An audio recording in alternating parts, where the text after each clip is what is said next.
Setelah melakukan pengawasan dan menerima laporan, Badan Pengawas Pemilu Provinsi Sulawesi Selatan akhirnya merekomendasikan puluhan TPS di Sulsel menggelar pemungutan suara ulang alias PSU.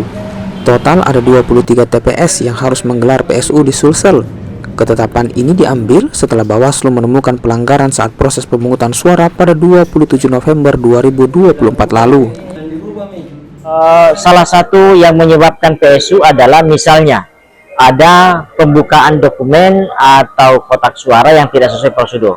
Yang kedua, ada surat suara, ada petugas KPPS meminta penyelenggara pemilih untuk menandai surat suara.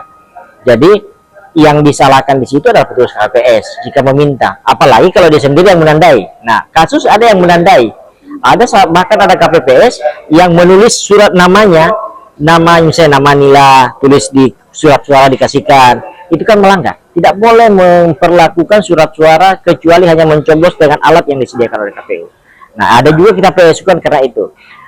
Ada juga karena tidak berhak memilih, meski satu orang. Bagi kami Bawaslu, ketika masuk di kotak ada surat suara yang tidak sah, tidak legal, maka salah cara untuk membersihkannya ya PSU. Misalnya tidak berhak tapi dikasih surat suara, atau satu orang dikasih 3 surat suara, 2 surat suara yang dicoblos ini kan tidak sah. 23 TPS yang menggelar PSU tersebar di 9 kabupaten kota, diantaranya 8 TPS di Kabupaten Jeneponto, 3 TPS di Endrekang, 3 TPS di Toraja, dan 1 TPS di Kabupaten Bone, Toraja Utara, Luhut Timur, Kabupaten Sopeng, Kota Makassar, dan Kabupaten Maros. Nila Rustam, Kompas TV Makassar, Sulawesi Selatan.